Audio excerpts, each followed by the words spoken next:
बोलो शिव पार्वती की जय। शिव पुराण की जय। चंचला की प्रार्थना से ब्राह्मण का उसे पूरा शिव पुराण सुनाना और समय अनुसार शरीर छोड़कर शिव लोक में जा चंचला का पार्वती जी की सखी एवं सुखी होना। बोलो शिव पार्वती की जय। ब्राह्मण बोले, नारी सौभाग्य की बात है कि भगवान शंकर की कृपा से शिव पुराण की इस वैराग युक्त कथा को सुनकर तुम्हें समय पर चेत हो गया है। ब्राह्मण पत्नी, तुम डरो मत, भगवान शिव की शरण में जाओ। शिव की कृपा से सारा पाप तत्काल नष्ट हो जाता है। मैं तुमसे भगवान शिव की कीर्ति कथा से युक्त उस परम वस्तु का वर्णन करूंगा जिससे तुम्हें सदा सुख देने वाली उत्तम गति प्राप्त होगी। शिव की उत्तम कथा सुनने से ही तुम्हारी बुद्धि इस तरह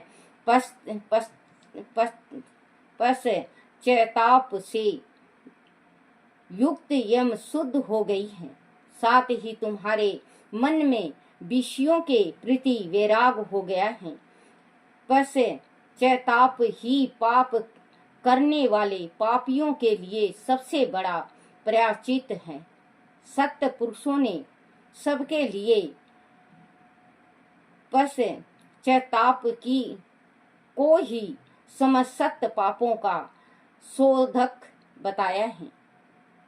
पश्चाताप से ही पापों की शुद्धि होती है। जो पश्चाताप करता है वही वास्तव में पापों का प्रायश्चित करता है, क्योंकि सत्य पुरुषों ने समस्त पापों की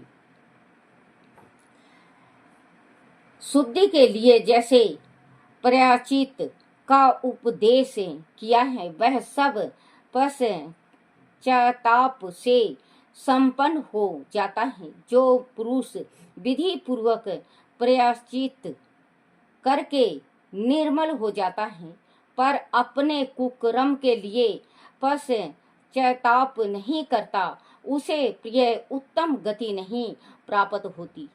परंतु जिसे अपने कुकर्म तय पर हार्दिक पश्चाताप होता है, वह अवश्य उत्तम गति का भागी होता है, इसमें संशय नहीं है। इसे शिव पुराण की कथा सुनने से जैसी चिंता शुद्धि होती है, वैसी दूसरे उपायों से नहीं होती। जैसे दर्पण साफ करने पर निर्मल हो जाता है, उसी प्रकार इस शिव पुराण की कथा से चित्त अत्यंत शुद्ध हो जाता है, इसमें संशय नहीं है। मनुष्य के शुद्धि चित्त में जगदम्बा पार्वती सहित भगवान शिव विराजमान रहते हैं। इससे वह विशुद्ध आत्मा पुरुष श्री सदा शिव के पद को प्राप्त होता है। इस उत्तम कथा का श्रवण समस्त मनुष्य के लिए कल्याणकारिक बीज है। अंत योग चित्त शास्त्रोक्त मार्ग से इनकी आराधना अथवा सेवा करनी चाहिए। वह सब बंधन रूपी रोग का नाश करने वाली है। भगवान शिव की कथा को सुनकर फिर अपने हृदय में इसका मनन एवं निधि ध्यान सन करना चाहिए। इससे पूर्णतः चित्त शुद्ध हो जाती है। चित्त शुद्ध होने पर महेश्वर की भक्ति अपने दोनों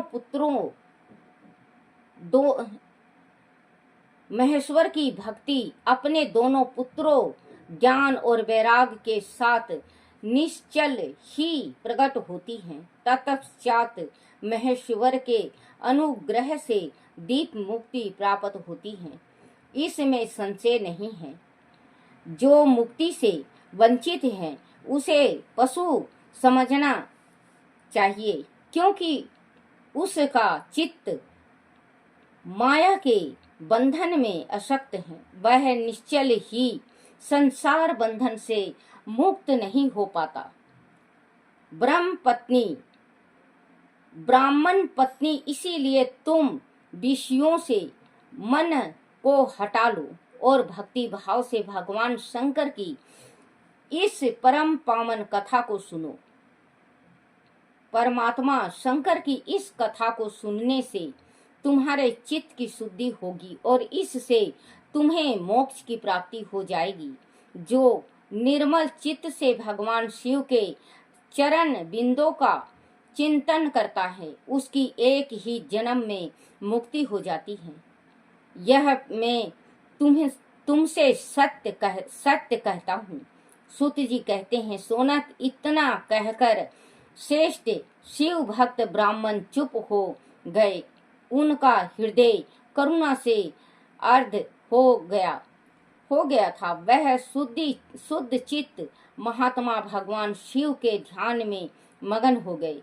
तदनंतर विंदुक की पत्नी चंचुला मन ही मन प्रसन्न हो उठी। ब्राह्मण का उक्त उपदेश सुनकर उसके नेत्रों में आनंद के आंसू छलक आए थे। वह ब्राह्मण पत्नी चंचुला हर्ष भरे हृदय से उन श्रेष्ठ ब्राह्मण के दोनों चरणों में गिर पड़ी और हाथ जोड़कर बोली, मैं कृतरथ हो गई। तत्पश्चात उठ कर वैराग युक्त उत्तम बुद्धि वाली वह स्त्री जो अपने पापों के कारण अंतकित थी, उन महान शिव भक्त ब्राह्मण से हाथ जोड़कर गद वाणी में बोली। चंचुला ने कहा, ब्राह्मण शिव भक्तों में श्रेष्ठ स्वामिनी, आप धन्य हैं, परम मारथ दर्शी हैं और सदा परोपकार में लगे रहते हैं। इसीलिए श्रेष्ठ साधु पुरुषों में प्रशंसा के योग हैं। साधुओं में नरक के समुद्र में गिर रही हूँ, आप मेरा उद्धार कीजिए। पौराणिक अर्थ तत्वों से संपन्न जिस सुंदर शिव पुराण की कथा को सुनकर मेरे मन में संपूर्ण विषयों से वैराग उत्पन्न हो गया, उसी इस शिव पुराण को सुनने के लिए इस समय मेरे मन में बड़ी श्रद्धा हो रही है। सूत जी कहते हैं, ऐसा कहकर हाथ जोड़ उनका अनुग्रह पाकर चंचुला उस शिव पुराण की कथा को सुनने की इच्छा मन में लिए उस ब्राह्मण देवता की सेवा में तत्पर हो वहां रहने लगी। तत्पश्चात शिव भक्तों में श्रेष्ठ और शुद्ध बुद्धि वाले उन ब्राह्मण देव ने उसी स्थान पर उस स्त्री को शिव पुराण की उत्तम कथा सुनाई। इस प्रकार उस गोकर्ण नामक महाक्षेत्र में उन्हीं श्रेष्ठ ब्राह्मण से उसने शिव पुराण की वह परम उत्तम कथा सुनी, जो भक्ति, ज्ञान और वैराग को बढ़ाने वाली तथा मुक्ति देने वाली है। उसे परम उत्तम कथा को सुनकर वह ब्राह्मण पत्नी अत्यंत कृतरथ हो गई। उसका चित्त शीघ्र ही शुद्ध हो गया। फिर भगवान शिव के अनुग्रह से उसके हृदय में शिव के सगुण रूप का चिंतन होने लगा। इस प्रकार उसने भगवान शिव में लगी रहने वाली उत्तम बुद्धि पाकर शिव के सच्चिदानंदमय स्वरूप बारंबार चिंतन आरंभ किया। तत्पश्चात समय के पूरे होने पर भक्ति, ज्ञान और वैराग से युक्त हुई चंचुला ने अपने शरीर को बिना किसी कष्ट के त्याग दिया। उतने में ही त्रिपुर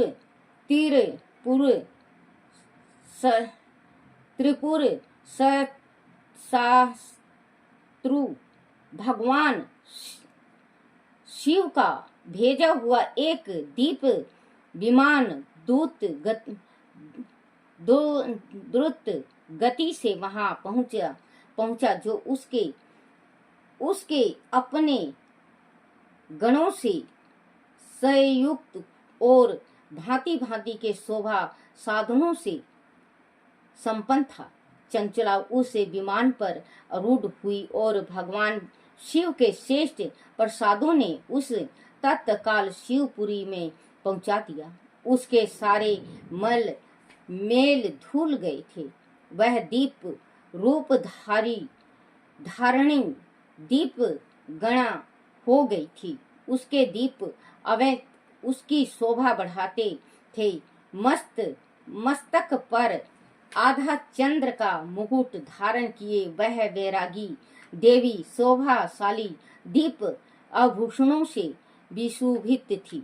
शिवपुरी में पहुंचकर उसने सनातन देवता त्रिनेत्रधारी महादेव जी को देखा। सभी मुख देवता उनकी सेवा में खड़े थे। गणेश, विंगी, नंदीश्वर तथा वीरभद्रेश्वर आदि उनकी सेवा में उत्तम भक्ति भाव से उपस्थित थे। उनकी अंग कांति करोड़ों सूर्य के समान प्रकाशित हो रही थी। कंठ में नीला चिन्ह शोभा पाता था। 5 मुख और प्रत्येक मुख में 3 नेत्र थे। मस्तक पर आधा चंद्रकार मुकुट शोभा देता था। उन्होंने अपने वाम भाग में गौरी देवी को बिठा रखा था, जो विभूत पुंजक के समान प्रकाशित थी। गौरीपति महादेव जी की कांति कपूर के समान गौर थी। उनका सारा शरीर श्वेत भस्म से भस्मित था। शरीर पर श्वेत वस्त्र शोभा पा रहे थे। इस प्रकार परम उज्ज्वल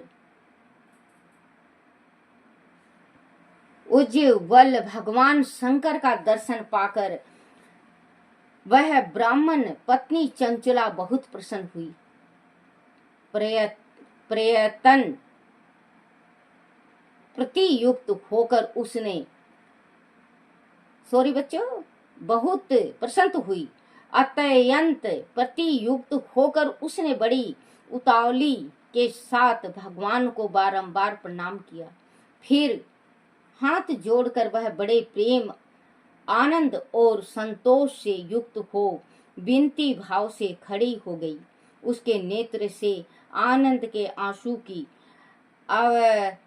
अविरल धारा बहने लगी तथा संपूर्ण शरीर में रोमांच हो गया। उस समय भगवती पार्वती और भगवान शंकर ने उसे बड़ी करुणा के साथ अपने पास बुलाया और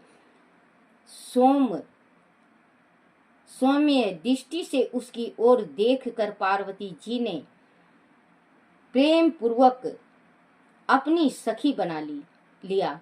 वह उस परमानंद घन ज्योति स्वरूपा सनातन धर्म में अविचल निवास पाकर दीप सौभाग्य से संपन्न हो अक्षय सुख का अनुभव करने लगी।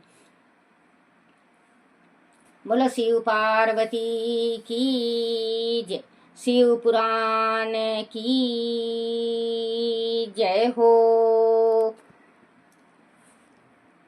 ओम नमः शिवाय, ओम नमः शिवाय, ओम नमः शिवाय बाबा, ओम नमः शिवाय, ओम नमः शिवाय शंभु, ओम नमः शिवाय, ओम नमः शिवाय शंकर, ओम नमः शिवाय, ओम नमः शिवाय, ओम नमः शिवाय, ओम नमः शिवाय बाबा, ओम नमः शिवाय, ओम नमः शिवाय शंभु, ओम नमः शिवाय, ओम नमः शिवाय बोले, ओम नमः शिवाय, ओम नमः शिवाय बोले, ओम नमः शिवाय, ओम नमः नमः शिवाय, बोले ओम नमः शिवाय।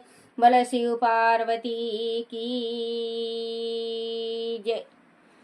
सदा भवानी दाहिने सम्मुख रहो गणेश, पांच देव रक्षा करो, ब्रह्मा विष्णु महेश सियापति राम।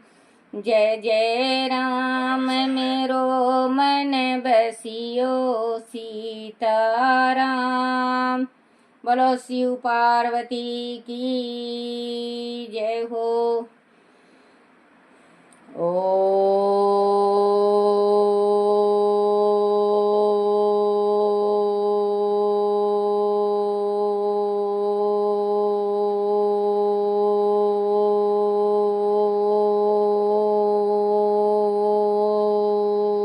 नमः शिवाय।